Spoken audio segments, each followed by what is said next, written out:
오는 26일부터 코로나 백신 접종이 시작됩니다.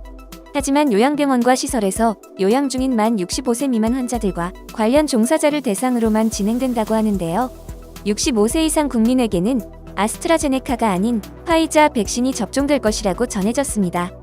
65세 이상에 대해서는 아스트라제네카의 임상 데이터가 아직 부족해 효과를 더 검증해서 접종할 계획인 것이죠. 따라서 고령층에게는 7월 이후부터 화이자를 접종할 계획이라고 알려졌는데요. 하지만 화이자 백신이 조기 도입돼 4월부터 접종이 시작될 것이라고 합니다. 일명 K주사기라고 불리는 최소잔여형 LDS 특수 주사기가 화이자 백신 도입을 3개월이나 앞당긴 것입니다. 최소잔여형 주사기의 장점은 주사기 피스톤 밀대와 주사바늘 사이에 남는 공간을 최소한으로 줄여 버려지는 백신의 양을 최소화한다는 것입니다.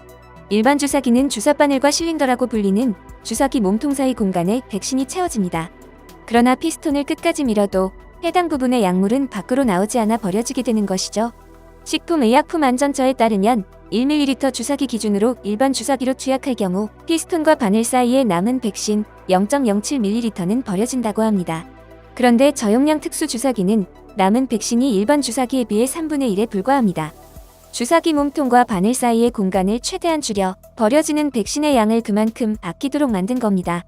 화이자 백신의 경우 해동과 희석을 마치면 한 병당 2.1ml의 백신이 만들어집니다. 이 양을 일반 주사기를 사용할 경우 5명까지만 접종이 가능하지만 특수 주사기를 사용하면 버려지는 백신을 줄일 수 있어서 6명까지 접종할 수 있으니 백신을 추가 생산하는 것만큼의 효과가 있는 것이죠. 먼저 접종을 시작한 미국의 경우에도 최소 잔여형 주사기가 부족해 접종 과정에서 버려지는 백신이 많았습니다.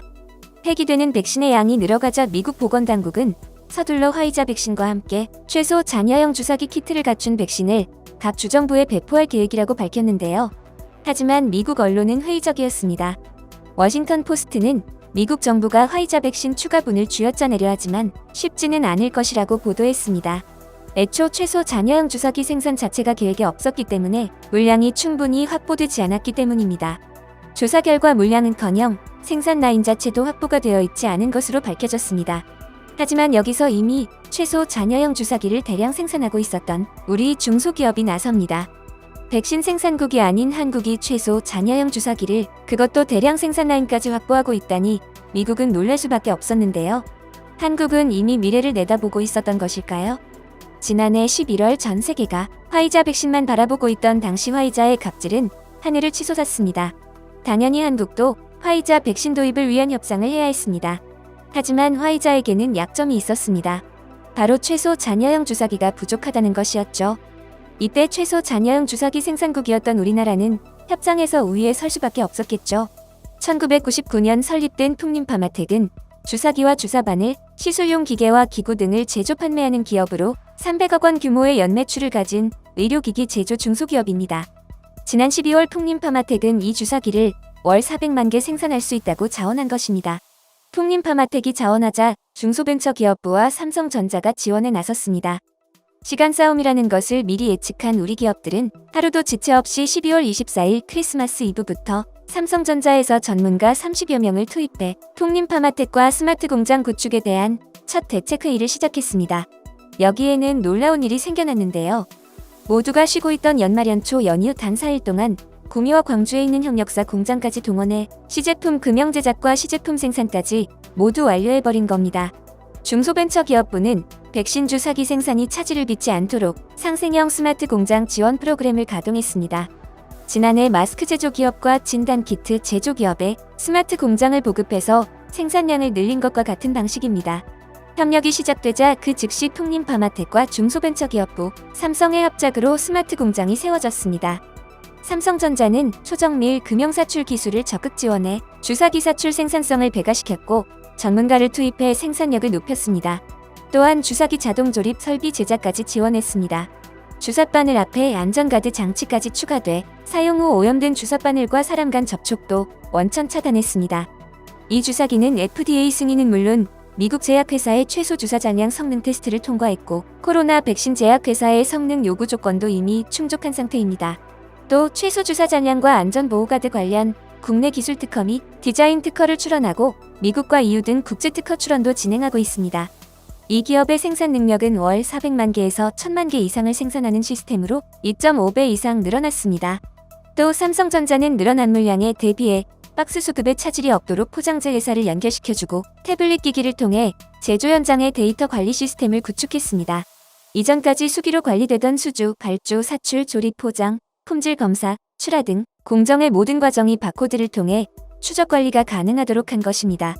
이때까지만 해도 주사기가 필요할 것이라는 예측으로 생산 시스템을 미리 확보해 두었지만 부족 사태까지는 예상도 못했다고 하는데요. 이때 화이자가 최소 잔여형 주사기 요청이 시작된 겁니다. 갑질로 악명 높던 화이자가 주사기가 급해지자 3분기에 주기로 했던 백신을 1분기에 주기로 한 것이죠. 이 주사기 역할이 놀라운 점은 백신의 양을 20%까지 늘린다는 것에 있습니다. 1000만 개를 가져오면 1200만 개가 되기 때문에 백신을 생산하는 것과 같은 가치로 평가되고 있는 것입니다. 중소벤처기업부는 이번 사업의 시급성을 고려해 상세 사업계획서가 아닌 사업참여 의향서를 접수받아 신속히 스마트 공장이 지원될 수 있도록 방역물품 패스트트랙 절차를 적용했습니다. 이것이 중소기업의 아이디어와 대기업의 스마트 제조 노하우, 글로벌 네트워크 역량을 결합하고 정부가 후원하는 민관 협력의 대표적 성공 모델이라고 평가받으며 아름다운 협력이 빛난다는 평가를 받고 있는 이유입니다. 현재 화이자가 요청한 주사기 물량만 1억 8천만 개, 전 세계적으로 백신이 부족한 상황이다 보니 20개국에서 2억 6천만 개의 주사기를 요청한 상태입니다. 이런 상황에 날이면 날마다 한국 주사기 뉴스로 도배를 하고 있는 나라가 있는데요. 바로 일본입니다. 지난 17일 화이자 백신 접종을 시작한 일본에서는 우리나라 주사기를 구하지 못해 일반 주사기를 사용하기로 했습니다. 화이자 백신 7,200만 명분 중 1,200만 명분을 폐기하게 된 것입니다. 일본은 풍림파마텍 측에 8천만 개의 주사기 구매를 요청해둔 상태입니다. 이전부터 일본은 국산 진단키트와 마스크를 불량이라며 수입 기획조차 없다고 비판해왔습니다. 또 최근 한일 관계로 볼 때 이렇게까지 해야 하나 싶지만 한국의 사정을 할 수밖에 없는 이유가 있습니다. 일본도 주사기를 만들고 있습니다. 일본 주사기 제조업체는 후생 노동성의 증산 요청으로 태국 공장 생산 라인 설비 증강을 위한 공사에 들어갔지만 4일 만에 시제품이 나와버리는 우리나라와는 비교가 될 수 없겠죠. 회사 관계자는 일본 국내 공급은 빨라야 9월 정도가 될 전망이라고 밝혔습니다. 게다가 일본에선 주사기 확보와 관련해 그동안 쌓여왔던 정부에 대한 불신과 코로나의 불안감이 더욱 커졌습니다. 상황이 불안해지자 어려운 시국인 만큼 기댈 곳은 이웃국가밖에 없다며 이번 기회에 도움을 받고 한일 관계를 회복하자는 여론이 나오는가 하면 이번에 최소 잔여형 주사기 구입이 이뤄지면 일본은 한국으로부터 도움을 받게 되는 것으로 여겨지니 주사기를 거부하자는 여론까지 확산하고 있다는데요. 하지만 우리나라는 급할 것이 없습니다. 주사기를 받으려는 나라가 줄을 서 있는 가운데 유독 일본을 편애해서 먼저 챙겨줄 필요가 없는 것이죠. 코로나 이후 한국이 항상 비교되는 행보를 보이는데도 일본은 늘 자신들이 우위에 있다고 생각하고 있으니 이번 기회에 알아서 스스로 해결하게 하는 것도 좋은 처방이 될 것이라는 의견들이 나오고 있습니다. 여러분의 소중한 의견을 남겨주세요. 바쁘시더라도 구독과 좋아요 부탁드립니다. 지금까지 단골이시였습니다. 시청해주셔서 감사합니다.